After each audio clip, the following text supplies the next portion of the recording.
আসসালামু আলাইকুম। চ্যানেল এই সংবাদে আপনাদের সবাইকে আমন্ত্রণ জানাচ্ছি আমি আল আভি জাহান। বিস্তারিত সংবাদের শুরুতেই জানিয়ে দিচ্ছি ফ্রেশ আটা ময়দা সুজি সংবাদ শিরোনামগুলো। সবাইকে সম্মিলিতভাবে সন্ত্রাসীদের মোকাবেলা করতে ডিএমপির অনুরোধ, রাজধানীবাসীর নিরাপত্তায় যৌথ বাহিনী টহল ও চেকপোস্ট। সেই সময়ের বিডিআর সদস্যরাই হত্যাকাণ্ড ঘটিয়েছে বললেন সেনাপ্রধান। নিজেরা হানাহানি করলে স্বাধীনতা বিপন্ন হতে পারে বলে সতর্কতা। হজ ম্যানেজমেন্ট সেন্টার চালু করে হজযাত্রীদের সার্বক্ষণিক সেবা দিতে প্রধান উপদেষ্টার নির্দেশ, দায়িত্ব পালন না করলে কঠোর ব্যবস্থার হুঁশিয়ারি। অন্তর্বর্তী সরকারের উপদেষ্টা পরিষদ থেকে নাহিদ ইসলামের পদত্যাগ, গণ অভ্যুত্থানের প্রতিশ্রুতি বাস্তবায়নে মাঠে থেকে কাজ করার প্রত্যয়। অন্তর্বর্তী সরকারকে নিরপেক্ষতা বজায় রাখতে তারেক রহমানের আহ্বান, গণতান্ত্রিক রাজনৈতিক দলগুলোর ঐক্য ধরে রাখার তাগিদ। এবং বৃষ্টির কারণে চ্যাম্পিয়ন্স ট্রফির অস্ট্রেলিয়া সাউথ আফ্রিকার ম্যাচ পরিত্যক্ত, বি গ্রুপে ইংল্যান্ড আফগানিস্তান ম্যাচে পরাজিত দলের বিদায় নিশ্চিত।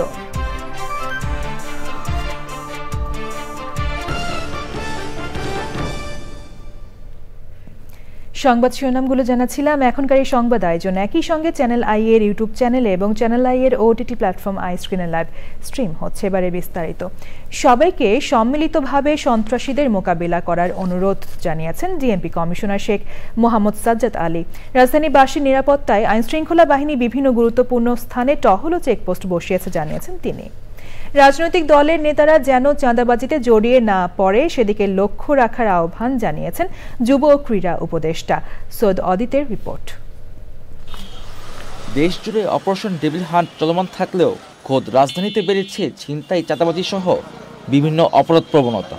এমন পরিস্থিতিতে মঙ্গলবার রাতে আইনশৃঙ্খলা বাহিনীর বিশেষ কার্যক্রম পরিদর্শন শেষে রাজধানীর বিজয় সরণিতে যুব ও ক্রীড়া উপদেষ্টাকে নিয়ে প্রেস ব্রিফিং করেন ডিএমপি কমিশনার। তিনি বলেন, রাজধানীর নিরাপত্তা ব্যবস্থা স্বাভাবিক রাখতে বিভিন্ন সড়কে টহল ও চেকপোস্ট বসিয়েছে আইনশৃঙ্খলা বাহিনী। কারো কথাবার্তা ও চালচলনের সন্দেহ হলে তাকে থামিয়ে তল্লাশি চালাচ্ছেন নিরাপত্তা কর্মীরা। টঙ্গীতে এক ছিনতাইকারীকে পিটিয়ে হত্যার ঘটনার কথা উল্লেখ করে আইন নিজের হাতে তুলে না নেওয়ার আহ্বান জানিয়েছেন ঢাকা মেট্রোপলিটন পুলিশ কমিশনার। আমরা চিহ্নিত সন্ত্রাসীদের তালিকা করে সেই তালিকা মোতাবেক আমাদের অভিযান পরিচালনা করছি। এক্ষেত্রে কোনোভাবেই ভুল বোঝাবুঝির সুযোগ নেই যে আমরা যে কোনো মানুষকে অ্যারেস্ট করে থানায় নিয়ে কোর্টে সোপর্দ করতেছি। আমাদের চিহ্নিত ছিনতাইকারী আছে, আমরা তাদেরকেই শুধু অ্যারেস্ট করব। আমরা মনিটরিং সিস্টেম বের করছি, আরও টেকনোলজি বের করতেছি, ইনশাল্লাহ সব জায়গায় কভার করব। আমরা চিহ্নিত সন্ত্রাসীদের যদি আটকাতে পারি তাহলে দেখবেন যে এই ঘটনা কমে গেছে। রাজধানীতে ছোট অপরাধ বাড়লেও বড় অপরাধের প্রবণতা কমেছে বলে মন্তব্য করেছেন যুব ও ক্রীড়া উপদেষ্টা। অভিযান চলছে যেই জায়গাগুলোতে বেশি ছিনতাইয়ের মতো ঘটনা ঘটে কিংবা যারা ঘটায় চিহ্নিত যারা আছে তাদেরকে আটক করার মাধ্যমে পরিস্থিতি নিয়ন্ত্রণে আনার চেষ্টা চলছে। আশা করি খুব দ্রুত সময়ের মধ্যে এটা নিয়ন্ত্রণে চলে আসবে। অপরাধ থাকবে, তবে সেটাকে যথাসম্ভব নিয়ন্ত্রণের মধ্যে রাখা, সেটা যেন জনমনে আতঙ্ক তৈরি না করে, প্যানিক সৃষ্টি না করে, সেটা দেখাটা সরকারের দায়িত্ব। ঢাকার নিরাপত্তায় 10টি পেট্রোল টিম কাজ করছে বলে জানিয়েছে বর্ডার গার্ড বাংলাদেশ। মূল সড়কের পাশাপাশি রাজধানীর অবরোধপ্রবণ এলাকায় অভিযান চলমান রয়েছে জানিয়েছে বিজিবি। 24 ঘন্টায় আমাদের এই 10টা করে পেট্রোল বাইরে থাকছে। সাম আসপেক্টস যদি বেশি প্রয়োজন হয় আমরা এটা ইনক্রিজ করছি। আমরা ঢাকা শহরের যতগুলো নোডাল পয়েন্ট এবং স্ট্রাইকিং পয়েন্ট আছে, আমাদের যে দায়িত্বপূর্ণ যে এলাকাগুলো আছে সেই এলাকাগুলোয় আমরা নিরাপত্তার জন্য কাজ করছি, যাতে নগরবাসী শান্তিতে বসবাস করতে পারে। পুলিশ ও বিজিবির পাশাপাশি র্যাব ও সেনাবাহিনীর টহলও বাড়ানো হয়েছে রাজধানীতে। সৈয়দ অদিত, চ্যানেল আই, ঢাকা। সেনাপ্রধান জেনারেল ওয়াকারুজ্জামান বলেছেন, বিডিআর হত্যাকাণ্ড সে সময়ের বিডিআর সদস্যরাই ঘটিয়েছে। এখানে কোনো ইফ বা বাট নেই, ফুল স্টপ। যারা বিচারিক প্রক্রিয়ায় দোষী হয়েছে তারা দোষী। রাজধানীর রাওয়া ক্লাবে জাতীয় শহীদ সেনা দিবসের অনুষ্ঠানে তিনি আরও বলেন, ডিসেম্বরের মধ্যে নির্বাচন হবে। নিজেরা হানাহানি করে দেশকে অস্থিতিশীল করলে স্বাধীনতা বিপন্ন হবে বলে সতর্ক করেন তিনি। মাসুর শাকিলের রিপোর্ট। 2009 সালে রাজধানীর পিলখানায় সেনা কর্মকর্তাদের হত্যার দিনকে প্রথমবারের মতো রাষ্ট্রীয়ভাবে সেনা দিবস হিসেবে পালন। সেদিনের ঘটনা নিয়ে আলোচনায় অংশ নেন নিহত ও আহত সেনা কর্মকর্তাদের পরিবারের সদস্য ও সাবেক সেনা সদস্যরা। দিবসটিতে বাণী দিয়েছেন প্রধান উপদেষ্টা। জাতীয় শহীদ সেনা দিবস হিসেবে সেনাপ্রধান তার বক্তব্যে পিলখানা হত্যাকাণ্ডের বিচার নিয়ে তার অবস্থান পরিষ্কার করেন। এই বর্বরতা কোনো সেনা সদস্য করেনি, সম্পূর্ণটাই তদানীন্তন বিজিবি সদস্য দ্বারা সংঘটিত। Full stop. এখানে কোনো ইফ এবং বাট নাই। এখানে যদি ইফ এবং বাট আনেন, এই যে বিচারিক কার্যক্রম এতদিন ধরে হয়েছে সেই বিচারিক প্রক্রিয়া ব্যাহত হবে। যে সমস্ত সদস্য শাস্তি পেয়েছে তারা শাস্তি পাওয়ার যোগ্য। তিনি বলেন, সেনাবাহিনীতে গত 15 বছরে বঞ্চিতদের প্রতি ন্যায় বিচার করা হচ্ছে।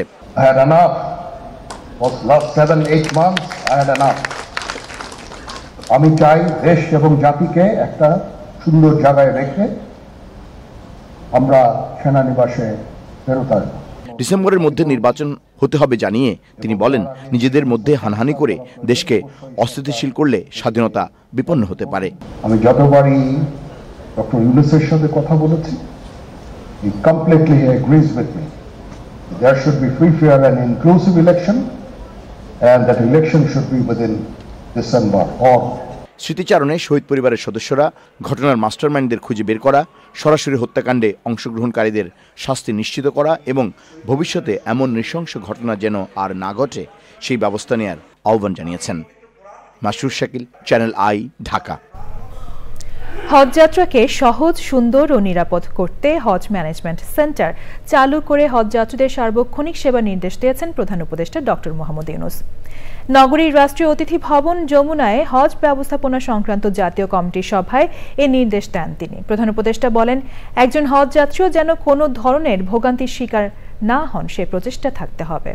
দেশের লাইসেন্সপ্রাপ্ত হজ এজেন্সি, হজযাত্রী নিবন্ধনকারী এজেন্সি এবং লিড এজেন্সিগুলোর দায়িত্ব কি হবে সেটা সুস্পষ্টভাবে লিপিবদ্ধ করে বুকলেট আকারে ও অনলাইনে প্রকাশের নির্দেশ দেন প্রধান উপদেষ্টা। প্রধান উপদেষ্টা বলেন, সরকারের দায়িত্ব হলো এজেন্সিগুলোর দায়িত্ব পালন যেন সঠিকভাবে হয় তা নিশ্চিত করা, দায়িত্ব পালন না করলে কঠোর ব্যবস্থা নেওয়া। সভায় ধর্ম উপদেষ্টা ডক্টর আ.ফ.ম. খালিদ হোসেন উপস্থিত ছিলেন। অন্তর্বর্তী সরকারের উপদেষ্টার পদ থেকে পদত্যাগ করেছেন মোহাম্মদ নাহিদ ইসলাম। বলেছেন, গণ অভ্যুত্থানের প্রতিশ্রুতি বাস্তবায়নে মাঠে থেকে কাজ করবেন তিনি মনে করেন সরকারে নয়, রাজপথে থেকে দেশের কাজে বেশি অবদান রাখতে পারবেন। মোস্তফা মল্লিকের রিপোর্ট। প্রধান উপদেষ্টার বাসভবন যমুনায় উপদেষ্টা পরিষদের জরুরি অনানুষ্ঠানিক বৈঠক। এই বৈঠকে প্রধান উপদেষ্টার কাছে পদত্যাগপত্র জমা দেন দুটি মন্ত্রণালয়ের দায়িত্বপ্রাপ্ত উপদেষ্টা নাহিদ ইসলাম। এই বৈঠকে প্রধান উপদেষ্টা বরাবর পদত্যাগপত্রে নাহিদ ইসলাম লিখেছেন, বর্তমান প্রেক্ষাপটে দেশ ও জাতির বৃহত্তর স্বার্থে আমার ছাত্র জনতার কাতারে উপস্থিত থাকা উচিত। লিখেছেন, দায়িত্ব থেকে ইস্তফা দেয়া সমীচীন মনে করছি।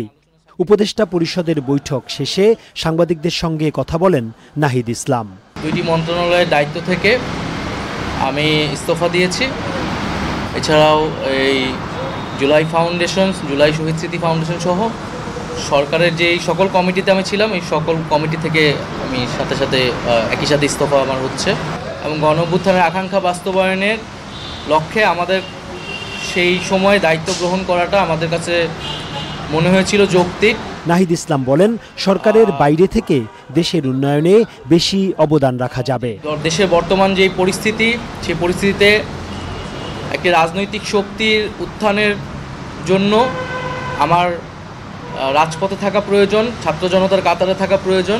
আমার যে গণ অভ্যুত্থানে যে ছাত্র জনতা অংশগ্রহণ করেছে সেই শক্তিকে সংহত করতে আমি মনে করেছি যে আমার সরকারের থেকে আমার সরকারের বাইরে রাজপথে আমার ভূমিকা বেশি হবে। বর্তমান সরকারের সফলতার সঙ্গে ব্যর্থতাও আছে স্বীকার করেন নতুন রাজনৈতিক দলে অংশ নিতে যাওয়া এই তরুণ নেতা। তবে আইনশৃঙ্খলা পরিস্থিতির উন্নয়ন এবং দ্রব্যমূল্য নিয়ন্ত্রণে সরকার সফল হবে বলে আশাবাদী তিনি। Mostafa Mallik, channel I, Dhaka. গণতান্ত্রিক রাজনৈতিক দলগুলোর মধ্যে ঐক্য ধরে রাখার আহ্বান জানিয়েছেন বিএনপির ভারপ্রাপ্ত চেয়ারম্যান তারেক রহমান। কুমিল্লা মহানগর বিএনপির দ্বিবার্ষিক সম্মেলনে ভার্চুয়ালি যুক্ত হয়ে তিনি বলেন, ঐক্যে যেন ফাটল না ধরে সেজন্য সবাইকে সতর্ক থাকতে হবে। অন্তর্বর্তী সরকারকে নিরপেক্ষতা ধরে রাখতে হবে বলেও মন্তব্য করেন তারেক রহমান। মইনুল হাসানের রিপোর্ট। কুমিল্লা টাউন হল মাঠে প্রথমবারের মতো কুমিল্লা মহানগর বিএনপির দ্বিবার্ষিক সম্মেলন অনুষ্ঠিত হয়েছে। দ্বিবার্ষিক সম্মেলনের প্রধান অতিথি বিএনপির ভারপ্রাপ্ত চেয়ারম্যান তারেক রহমান লন্ডন থেকে ভার্চুয়ালি যুক্ত হন সম্মেলনে।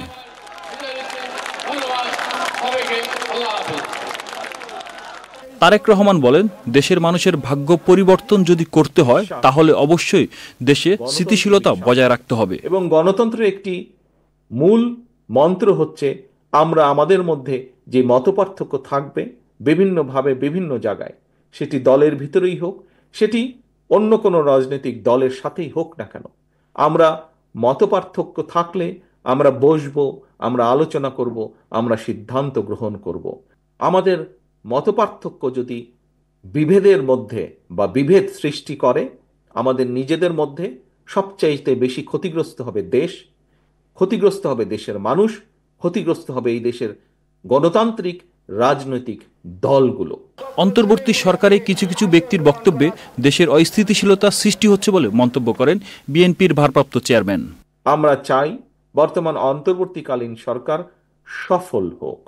এই দেশের মানুষের রাজনৈতিক যে অধিকার, যেই অধিকারকে বহু বছর আগে পলাতক স্বৈরাচার রাতের আধারে অস্ত্রের জোরে লুণ্ঠন করে নিয়ে গিয়েছিল, এই অন্তর্বর্তীকালীন সরকার একটি সুষ্ঠু এবং নিরপেক্ষ নির্বাচনের মাধ্যমে সেই অধিকার বাংলাদেশের মানুষের কাছে ফিরিয়ে দেবে।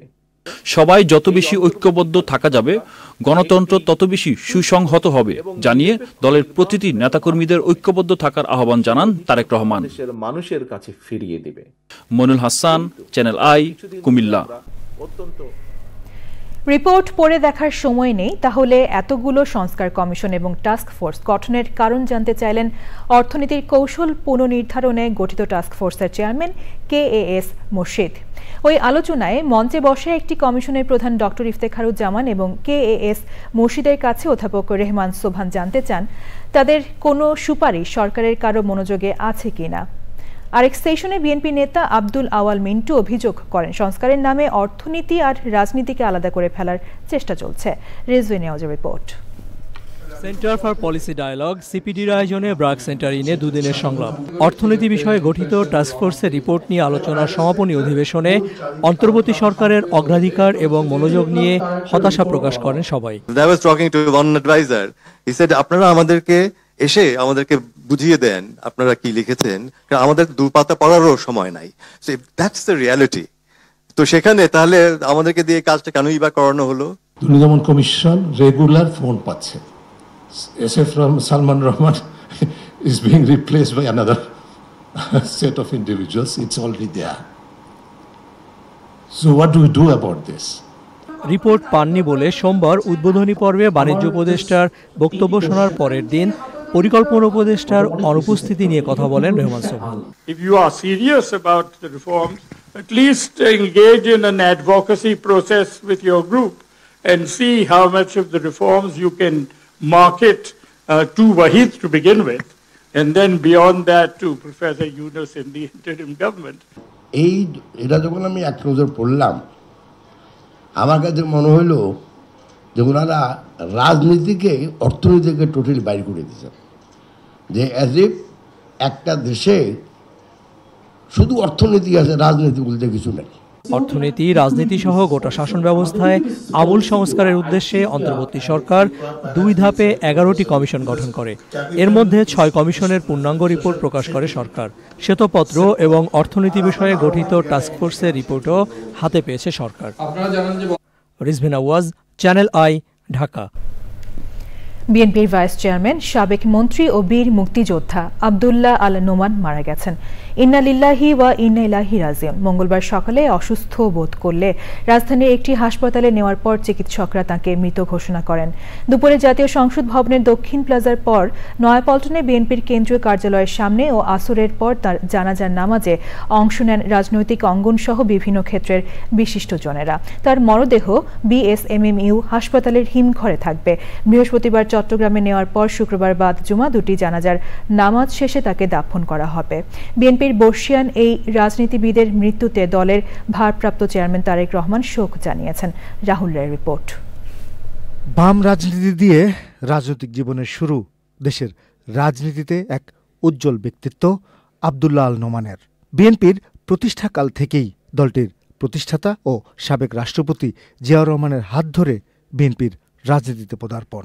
চট্টগ্রাম ৯ আসন থেকে ৩ বার সংসদ সদস্য নির্বাচিত হয়েছেন। ১৯৯১ সালে তিনি মৎস্য ও প্রাণী সম্পদ মন্ত্রী এবং ২০০১ সালে খাদ্যমন্ত্রী হিসেবে দায়িত্ব পালন করেন। বর্ষিয়ান এই রাজনীতিবিদের মৃত্যুর খবরে তার ধানমন্ডির বাসভবনে ছুটে আসেন বন্ধু, স্বজন ও শুভানুধ্যায়ীরা। তিনি এই রাজনীতির জন্য অনেক ত্যাগ স্বীকার করেছেন, জেলে গেছেন, বারবার অসংখ্য মামলার আসামি হয়েছেন, এমনকি শারীরিকভাবে নির্যাতিত পর্যন্ত হয়েছেন। আব্দুল্লাহ আল নোমান এর অবদান এই বাংলাদেশের মানুষ কখনোই ভুলবে না। ব্যক্তি আব্দুল্লাহ আল নোমান, রাজনীতিবিদ আব্দুল্লাহ আল নোমান, মন্ত্রী আব্দুল্লাহ আল নোমান, যাই বলি বাবা আব্দুল্লাহ আল নোমানের অনেক অনেক অনেক ঊর্ধ্বে। শেষবার দেখতে আসেন বিশিষ্টজনেরা। উনি অনেক ক্ষেত্রে বিচরণ করেছেন। চট্টগ্রাম ভেটেরিনারি বিশ্ববিদ্যালয় প্রতিষ্ঠায় কিন্তু ওনার অন্যতম অবদান ছিল। যাদের হারিয়ে আমরা দুর্বল হচ্ছি তাদের অন্যতম আব্দুল্লাহ আল নোমান। মূলত তিনি একজন ধ্রুপদী রাজনীতিবিদের যে আলাদা যে বৈশিষ্ট্য থাকা দরকার সেটা তার মধ্যে ছিল।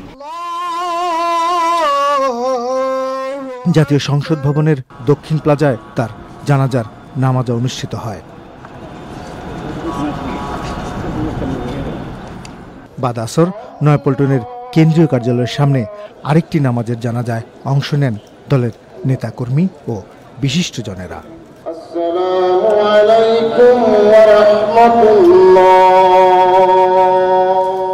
চট্টগ্রামে একটি সমাবেশে প্রধান অতিথি হিসেবে উপস্থিত থাকার কথা ছিল আব্দুল্লাহ আল নোমানের। চট্টগ্রামে নিজের গ্রামের বাড়িতে দাফন হওয়ার কথা রয়েছে ৭১-এর মহান মুক্তিযুদ্ধে অংশ নেওয়া এই বরেণ্য রাজনীতিবিদের। রাহুল রায়, চ্যানেল আই, ঢাকা।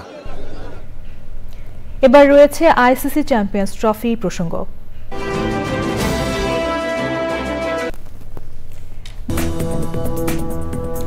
বিরতির পর আবারও আমন্ত্রণ জানাচ্ছি। এবার দেখবেন কৃষি সংবাদ।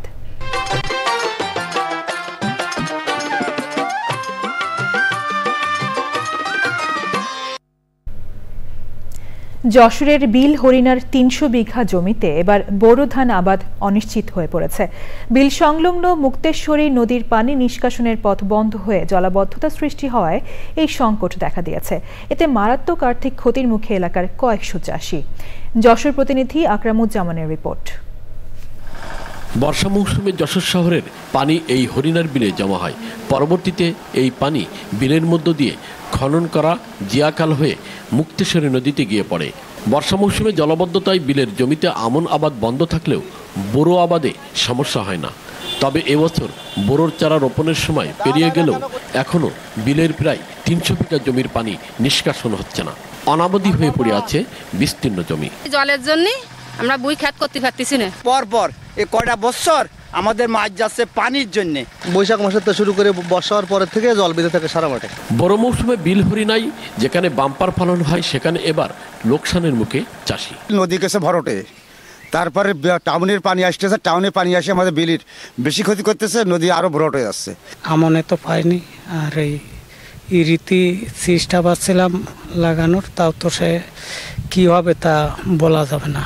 জলাবদ্ধতা নিরসনে চেষ্টা চলেছে বলে জানিয়েছে পানি উন্নয়ন বোর্ড ও কৃষি বিভাগ। লোকজন তাদের নিজ জমিতে ঘের করতেছে এবং ঘেরের যে বেড়ি দিছে যার কারণে পানি নামায় প্রতিবন্ধকতা সৃষ্টি হচ্ছে। উপজেলা প্রশাসন এবং কৃষি সম্প্রসারণ সকলের সাথে যোগাযোগ করে তাদের পানি নামানোর জন্য যে ব্যবস্থা নেওয়া যায় অচিরেই সে ব্যবস্থা গ্রহণ করব। পুনরুৎপাদন সম্ভব হয় না, তবে আমরা আশা করছি পানি যেহেতু নিষ্কাশন হচ্ছে ধীরে ধীরে এই মাসের মধ্যেই আমাদের ওখানে বোরো উৎপাদন হবে। বোরো আবাদের জন্য পানি নিষ্কাশনে দ্রুত কার্যকর পদক্ষেপ নেওয়ার দাবি জানিয়েছেন এলাকাবাসী। যশোর থেকে আকরামুজ্জামান, চ্যানেল আই। এবার প্রকৃতি সংবাদ।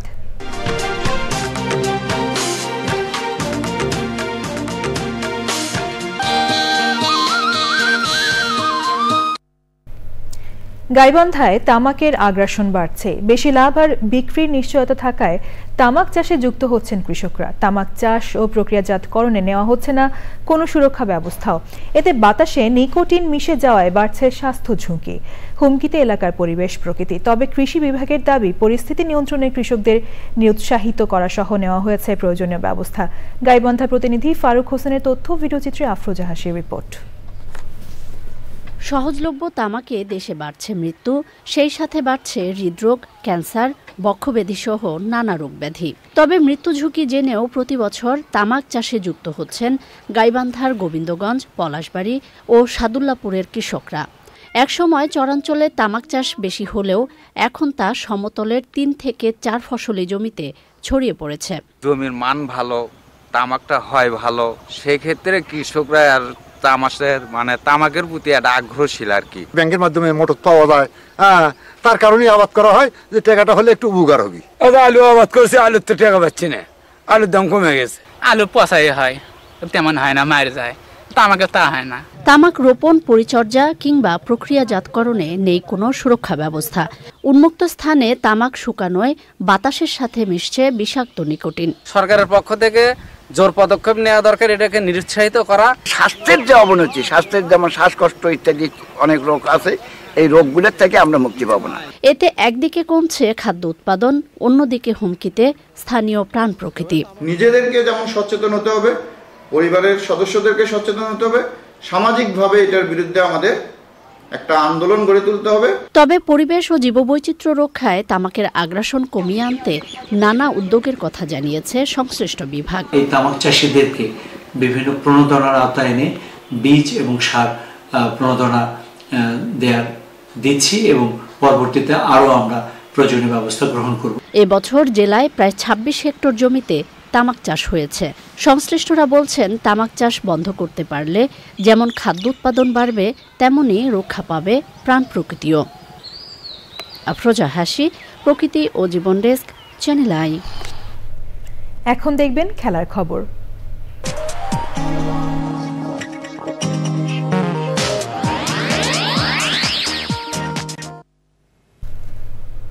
নিউজিল্যান্ডের নাগরিক হলেও ভারতীয় ক্রিকেট দলের ভক্ত কৃষ্ণ মুতাইয়া। 2 লিজেন্ড রাহুল দ্রাবিড়ের রা এবং সচিনের চিন নিয়ে ছেলের নাম রেখেছিলেন রাচিন রবীন্দ্র। নিউজিল্যান্ড ও বিশ্ব ক্রিকেটের এই উঠতি প্রতিভা রাচিন বাবার স্বপ্ন পূরণ করে চ্যাম্পিয়ন্স ট্রফিতে অভিষেক ম্যাচে সেঞ্চুরি হাঁকিয়ে গ্রেট সচিন তেন্ডুলকারের রেকর্ড ভেঙেছেন। চ্যাম্পিয়ন্স ট্রফিতে বাংলাদেশের বিপক্ষে সেঞ্চুরি করে 25 বছর বয়সী রাচিন দলকে জিতিয়ে তুলেছেন সেমিফাইনালে। পাশাপাশি গড়েছেন একাধিক রেকর্ড। এর মধ্যে 26 বছর আগে ভারতের সচিন তেন্ডুলকারের গড়া আইসিসি টুর্নামেন্টে সবচেয়ে বেশি 3 সেঞ্চুরি রেকর্ড ভেঙে পেয়েছেন 4র্থ সেঞ্চুরি। 25 বছর বয়সে আইসিসি টুর্নামেন্টে এতদিন সবচেয়ে বেশি 3টি সেঞ্চুরি ছিল সচিনের। রাচিন 2023-এর ওয়ানডে বিশ্বকাপে 3টি সেঞ্চুরির পর সোমবার পেয়েছেন আইসিসি টুর্নামেন্টের 4র্থ সেঞ্চুরি। এছাড়া প্রথম ক্রিকেটার হিসেবে ওয়ানডে বিশ্বকাপ এবং চ্যাম্পিয়ন্স ট্রফি 2 আসরে অভিষেকেই সেঞ্চুরি করেছেন 25 বছর 98 দিন বয়সী রাচিন রবীন্দ্র।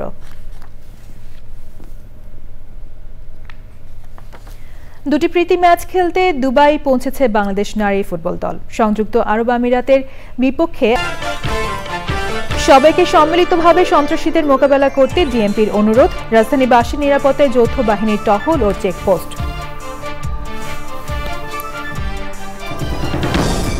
শেষ সময়ের বিডিআর সদস্যরাই হত্যাকাণ্ড ঘটিয়েছে বললেন সেনা প্রধান।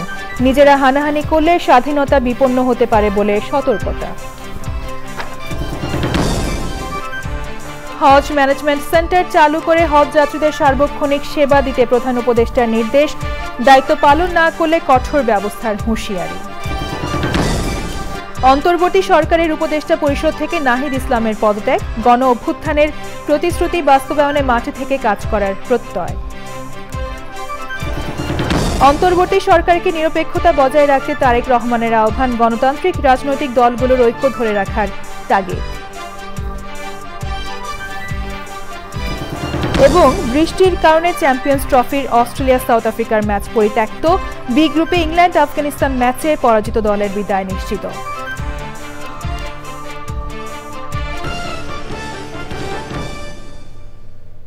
চ্যানেল আই এর সর্বশেষ সংবাদ জানতে ভিজিট করুন channelionline.com এ। যুক্ত থাকুন আমাদের সোশ্যাল মিডিয়া প্ল্যাটফর্মগুলোর সাথে। পরবর্তী শীর্ষ খবর দেখার আমন্ত্রণ জানিয়ে শেষ করছি। ধন্যবাদ সবাইকে।